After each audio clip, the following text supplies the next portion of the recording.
ননদের দাঁত ওঠা উপলক্ষে দাওয়াতের ভিডিওটা দেখে অনেকের অনেক অনেক প্রশ্ন ছিল। আজকে ওই দিনেরই ছোট্ট একটা ভিডিও শেয়ার করছি। তো এই যে দাওয়াতের জন্য শাড়ি চুড়ি পরে একদম রেডি হয়ে গেছি। অনেকেই ভাবছিলেন যে এই বয়সে আবার আমার ননদের দাঁত ওঠার অনুষ্ঠান কিসের। তো ভাই ও বোনেরা, এই যে আমার বড় বড় দুইটা ননদ, আর ওদের দাঁত বহু বছর আগে উঠে গেছে। সো দাওয়াতটা বেসিক্যালি ছিল আমার মামাতো ননদের দাঁত ওঠা উপলক্ষে। অনেকেই কমেন্ট করেছেন এটা আবার কেমন নিয়ম। তো এই নিয়ম আমি নিজেও প্রথম দেখেছি। এটা চট্টগ্রামের বহু নিয়মের মধ্যে একটা। আসলে নিয়ম না, এটা যার যার ইচ্ছা। এক এক জায়গার এক এক কালচার, রীতিনীতি। সো এটাও তাদের এমন একটা ট্রেডিশন বলা যায়। আমি যতদূর শুনেছি এটা অনেকেই ফলো করে, আবার অনেকেই করে না। আর বিভিন্ন জায়গার বিভিন্ন ট্রেডিশন থাকতেই পারে, সেটা নিয়ে ওপেনলি হাসাহাসি করা বা বাজে মন্তব্য করার কিছুই নেই। ওই ভিডিওটা দেখে আপনারা যারা কমেন্টে হাসাহাসি করেছেন, আই এম শিওর চট্টগ্রামের অনেকে আপনাদের কমেন্ট দেখে আপনাদেরকে ভঙ্গে বলে হাসাহাসি করেছে। সো ইয়েস, কোনো জায়গায় ট্রেডিশন নিয়ে হাসাহাসি না করাই ভালো। অনেকেই আবার ননদকে দেখতে চেয়েছিলেন।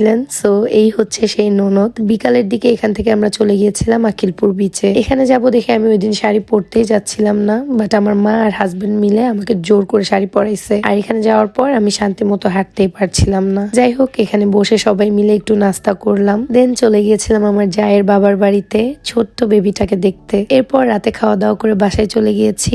সো ভিডিওটা এখানেই শেষ হচ্ছে। Thanks for watching.